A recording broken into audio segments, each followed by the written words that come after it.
too much passion. Now rage. Now rage. I have no respect. I need to stop doing that. Hello everyone, welcome back to the Casper Fox channel. My name is Casper Fox, good guess. And today we are back with Ride the Cyclone. Last episode I was bamboozled by the fact that Noel's, I think it was, Noel's Lamont. It was Noel's, I don't know, Noel, whatever is Lamont. That is a very, very popular TikTok song. I had no idea that I knew Ride the Cyclone from that. I also, which is really funny, if you guys don't know, I have a duo channel with my partner in crime, Mortius. And we basically had the same reaction to this. Morgan's editing this. Morgan, can you put the short on screen? Never mess with me. The last prick did that faded quick to black. I have no idea where to find him, officers. But if you do, please mention that I'd like to have returned the pretty nice. Wait! That I stuck 10 times in his back! That's from Ride the Cyclone? So yeah, that was pretty fun. Today we're checking out there seems to be a few songs here. It says here that there's Every Story's Got a Lesson. This song is awesome. Talia, and then some in between bips and bobs here and there, I'm pretty sure. Per usual, if you can, go stream the cast album. If you want to check that out, you can do so. We're always credited via the link in the description. But yeah, I must admit, this musical didn't really catch me here in the beginning, but last episode kind of changed that. Episode 1 and 2, I was kind of like, I mean, this is okay, I guess. And then third, I was like, oh, wait, this is kind of awesome. And I've been told that we are yet to reach some of the fan favorites. I'm really excited. I've heard a lot about the Ballad of Jane Doe, I think it's called. I don't think that's in this episode. That will be in episode 6 of the series, so in 2 episodes, in 2 weeks. By the time this hits YouTube, there's a big chance that a lot more Ride the Cyclone episodes are up. Morgan, where are we with Ride the Cyclone on Patreon? So yeah, if you want an idea, I recorded this on the 26th of August, so if you have one idea of how far in advance I do these, then you can. Anyway, enough yapping. Let's get into Ride the Cyclone, episode 4, cool title, whatever. Transition. Bonsoir! So, is everyone's song going to have profanity in the chorus? Mine will only have profanity in Yeah, it's Slavic enough for you. I can't remember, does this one have closed captions on? No, auto-generated. Okay, then that doesn't matter. No. No. Why don't you go text your imaginary fiance? I tell you before, there is no Wi-Fi. Little orphan a-hole.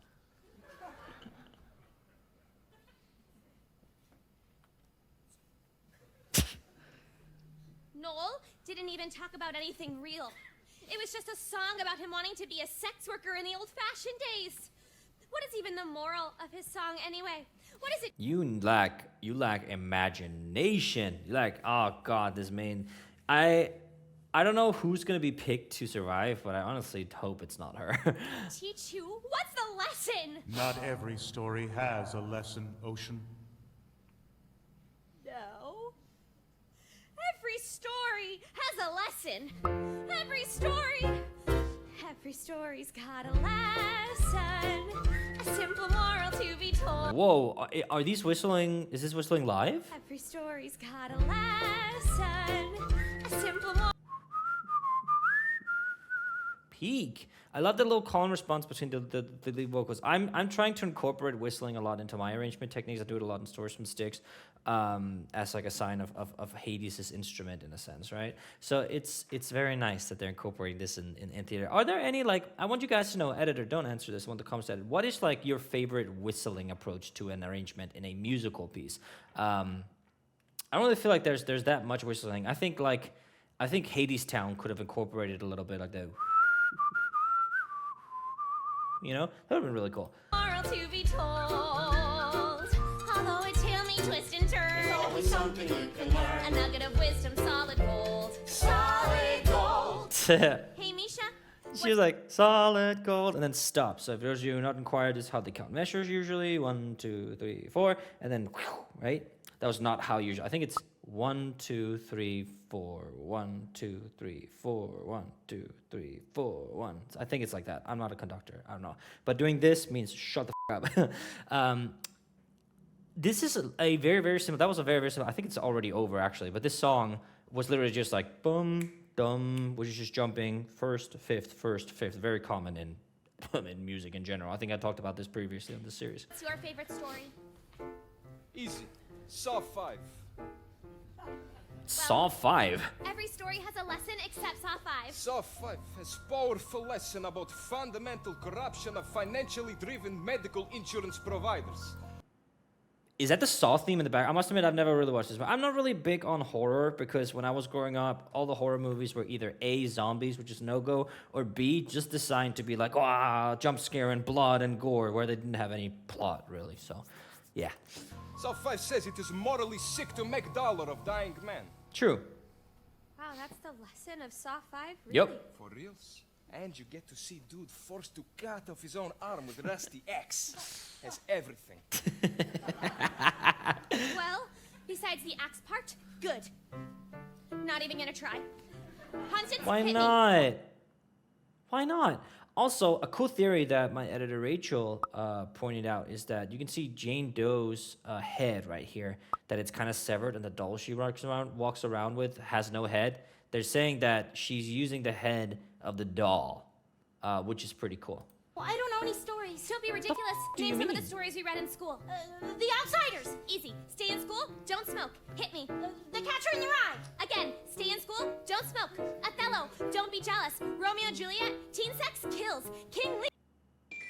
That is not the message of Romeo and Juliet. What is your favorite? My favorite story is the story of Balder. And what's the lesson there?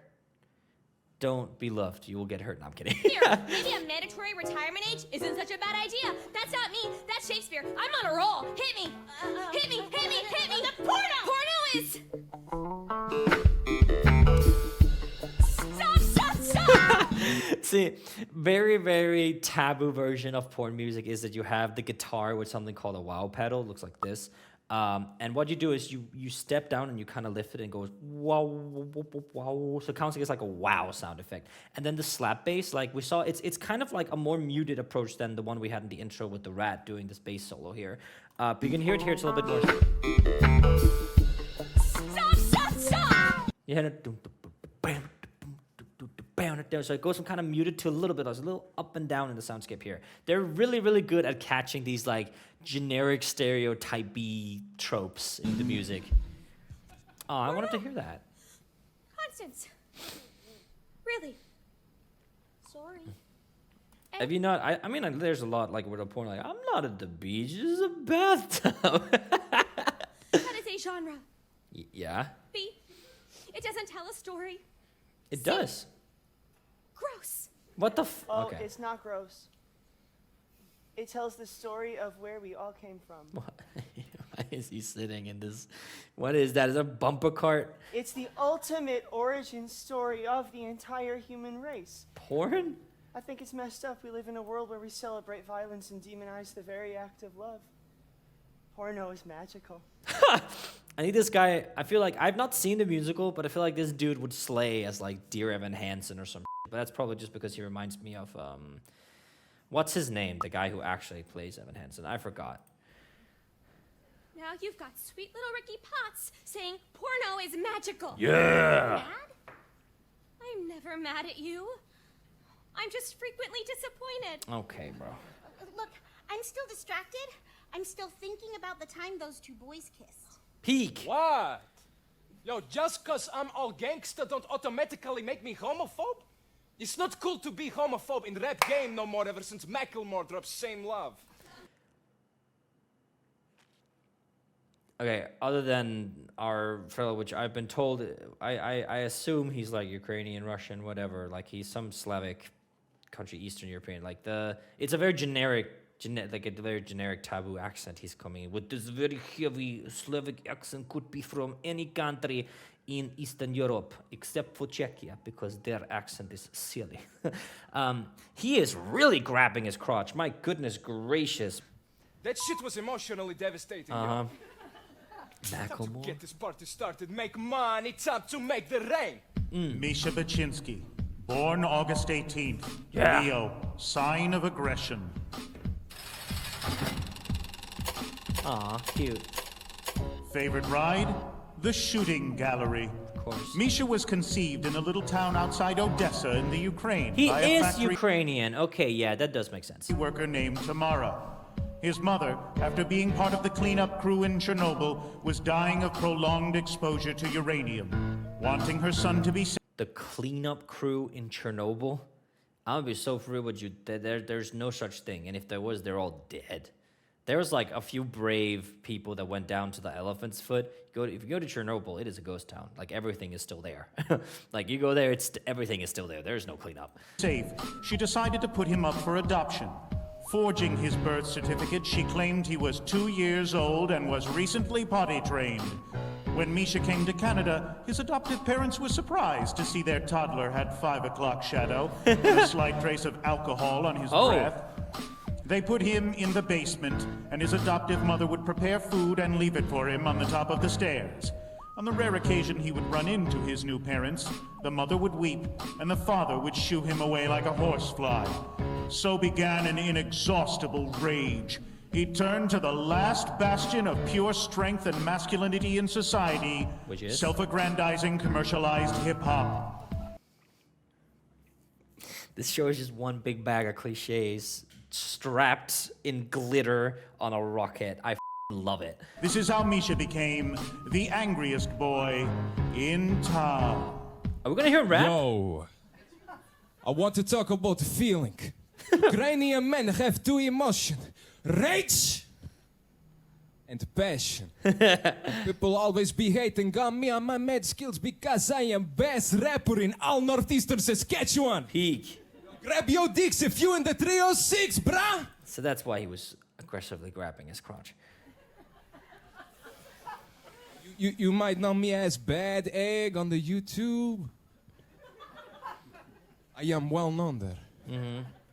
There's like 200. That's where I met my shorty, Talia. Talia. She is from Kiev, from my country. Hell yeah. And she gave me mostly positive feedback on my YouTube comment wall. And then we became mad passionate all-night lovers on Facebook, Twitter. We made love with each other in my native language on all the social media networks. They made love in the...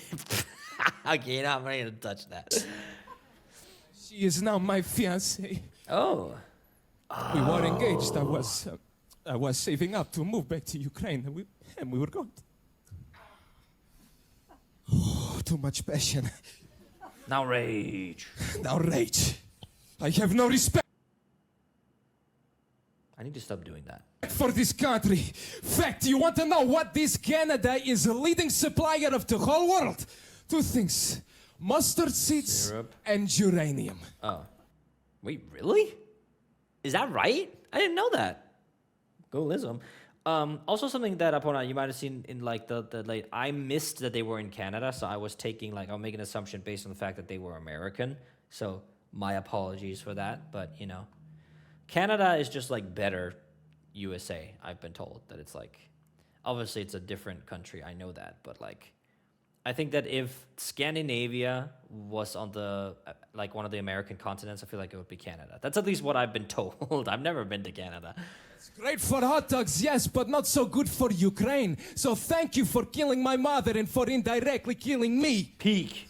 I Preach. feel the rage. And Is when this I like, this is like slam poetry or some shit. Like I'm waiting like for the music to come back, but it's not. He's just laying it down. And I can respect that. We don't have like, the only thing that I can kind of compare this to, because that's the only like thing I've seen in musical theater, is like that one The World Was Wide Enough section where Alexander Hamilton is just going at it without music, like fully a cappella. I don't know if this came out before or after Hamilton, so we'll have to see. rage, I rap about money and auto-tune. Here it comes. Autotune? Auto-tune will never die. Hit the beat. Okay, so now we finally get a little song. Okay, so so also, for those of you who don't know, autotune is not just a button you press and then you can automatically sing. There are very different layers to autotune. Your favorite artist uses autotune. Your least favorite artist uses autotune. Every single artist you listen to, Dan Vask, it doesn't matter, they all use autotune. And you are very ignorant if you think that they don't. because yeah. And just because you hear a pitched vocal does not mean that someone clicked a button and made someone who can't sing, okay? So just put that out there. I'm very excited to hear this, though. Yo! What? This is a song to tell you that what you is what you got. And I'm here to say, I am the money. What you is what you got. And I am the money.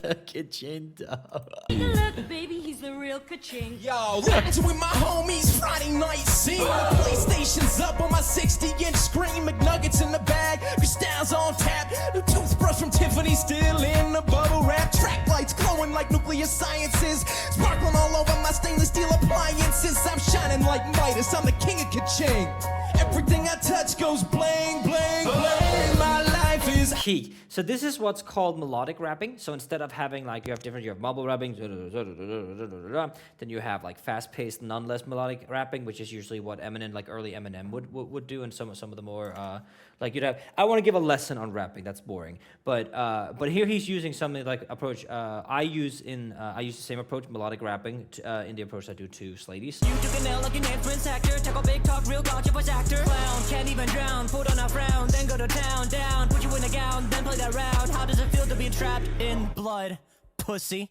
Or when I rap in general, is that there's a very, very, very, a very clear pinpoint to what note he's singing. No, no, no, no, no, no, no, no, no, no, no, no, no, like da da da da. You can hear that, right? Whereas, for example, like you can't really hear the notes in those like in mumble rapping or in fast-paced rapping, but in melodic rapping, it's very clear. So, for example, when he's doing it here, you can hear. Everything I touch goes bling, bling, bling. Everything I touch goes blang, blang, blang. So he's alternating between these 1, 2, 3 notes, like up and down the scale here, right? Which is fantastic. We don't see a lot of melodic rapping in Broadway.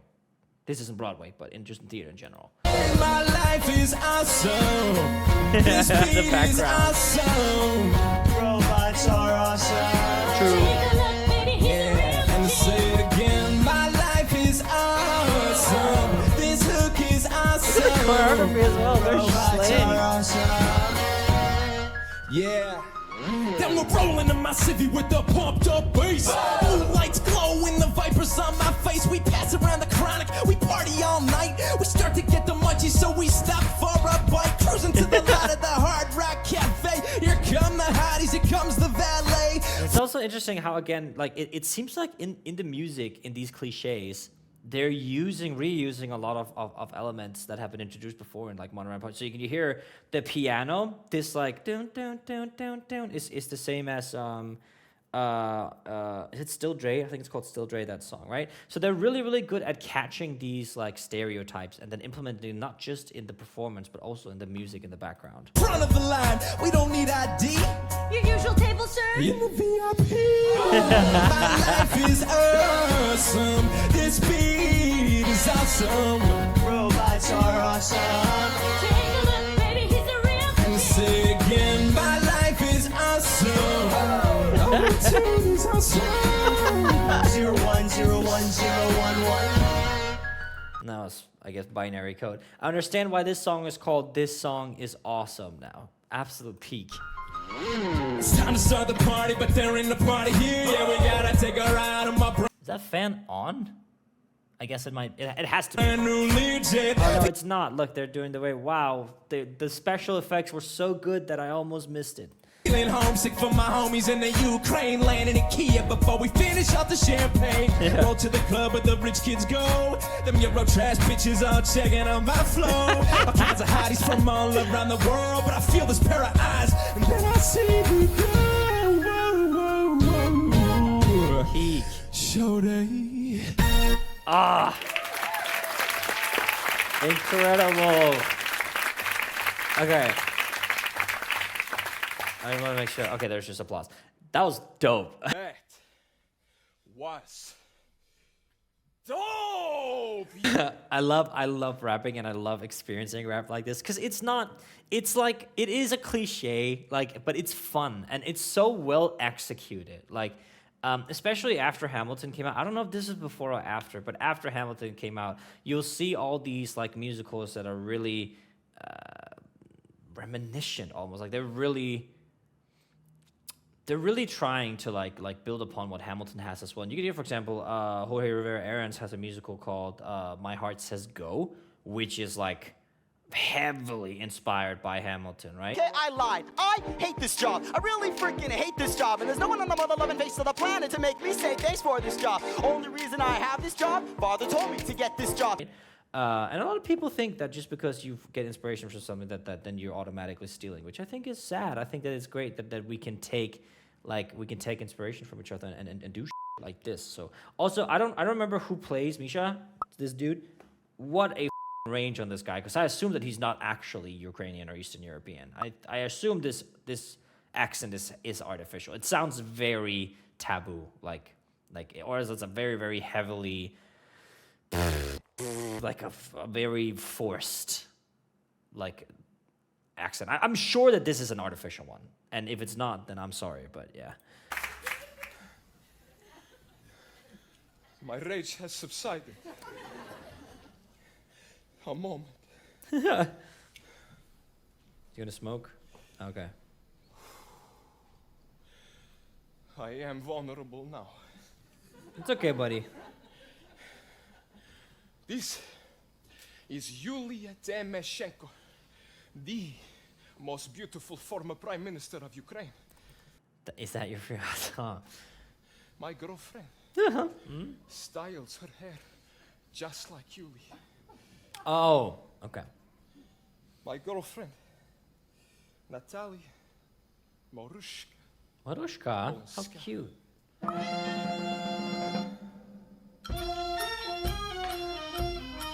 Eek.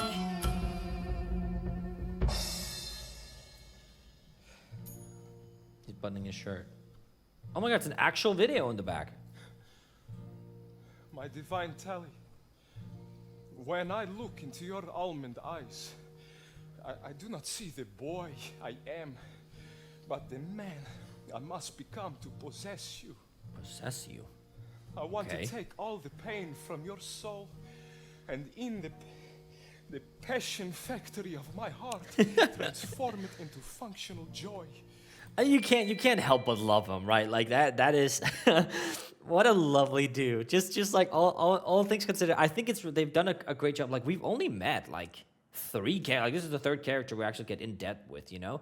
But the Ocean is very dislikable, unlovable, and like she's kind of annoying as. And then you might say, oh, Casper, but it's deeper than that. There's blah, blah, blah, blah. Surface level, she's a bitch. I'm sorry.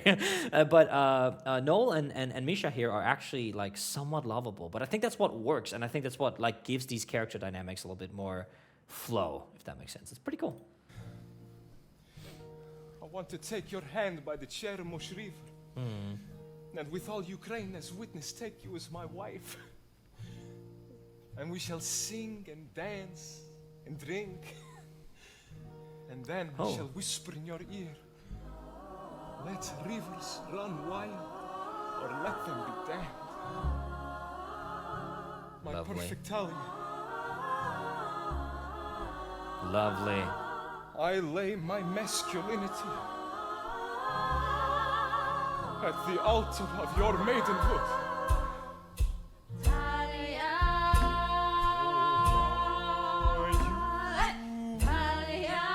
Okay. Here I must admit there's a little bit, I guess it's just because we're not in the hall, but here it seems like the mixing is a little bit jumbled. The sound engineer, maybe, I feel like Misha should be turned up a little bit and the choir in the back a little bit down, but... Yeah, definitely. Oh my god!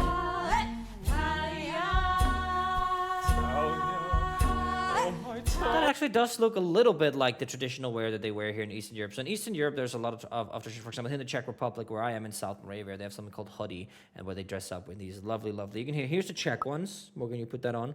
And then here's the Ukrainian ones. So you can see they're kind of reminiscent. They look a little bit like them.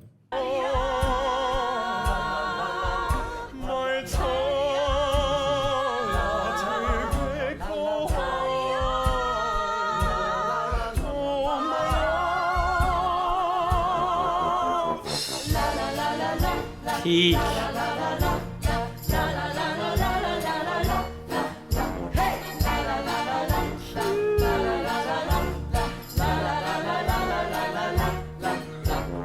again, as I was saying, they're so good at catching these stereotypical soundscapes of whatever they're trying to represent, right? Both like we had the French stereotype in Noah's Lament, like that music. Now here we have like not even just Ukrainian. This can be applied to like pretty much every Eastern European country east of like Poland. You have all these you have the stereotypes of these like balalaika music almost or stuff like that. So they're really good at catching these stereotypes, and I hope that like it also kind of like because for example Ukraine. Obviously, now it's a heavily discussed country because of everything going on.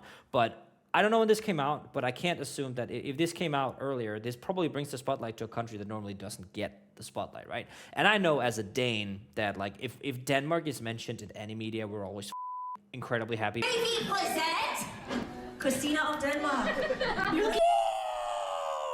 Der et yndigt land. Wait, where's my flag? Kom nu for helvede, drenge. Danmark blev nævnt i medierne. I hit so hard that my screen rotated. Let's start again. Because, like, in game representation, in stories, it's always Sweden. And I'll be so real with you. Sweden sucks.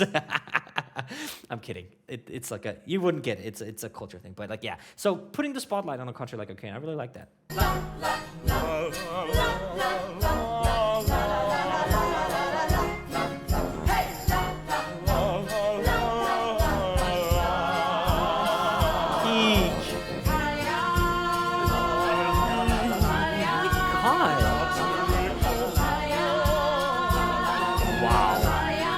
Props to the stage manager. Hello?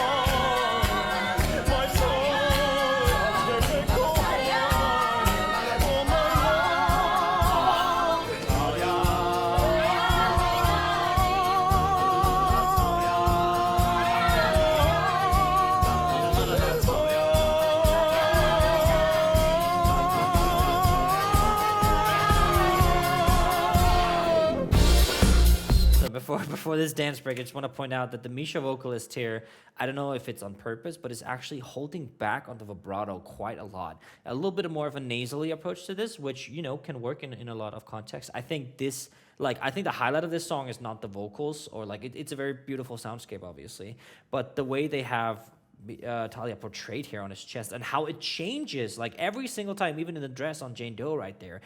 Whoever, like, set this up, stage management or whatever, that's incredible.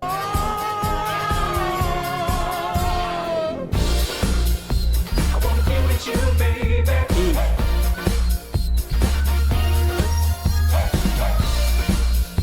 I want you with you, baby. Get up.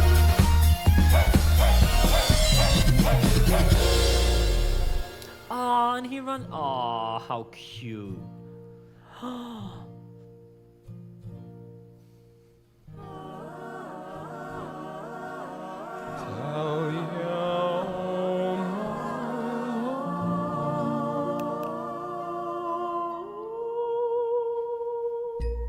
Okay, I'm voting for Misha.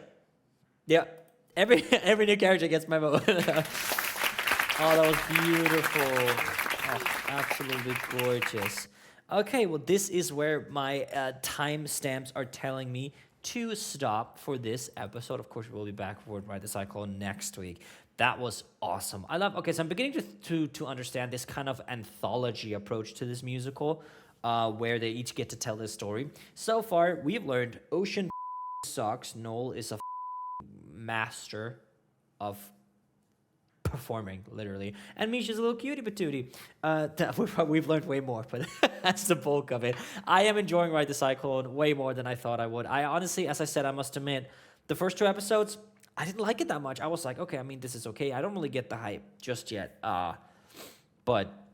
But yeah, these 2 past episodes, this one and the past and the 3rd episode have really changed my mind. I'm very, very, very excited to get more into it. If you want to see Ride the Cyclone unedited and support me as a content creator, you can actually join me over on Patreon along with these lovely names scrolling on screen. They make my job an actual job. So thank you guys so much for that. Patreon is where I focus most of my content creation.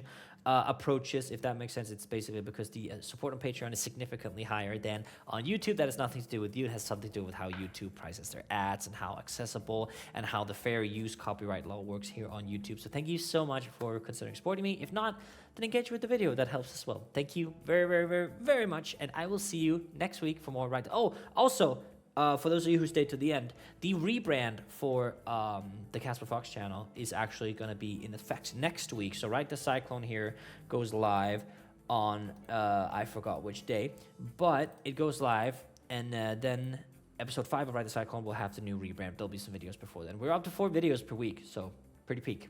Thank you so much for watching, and I will see you next week for more Right the Cyclone. Take care.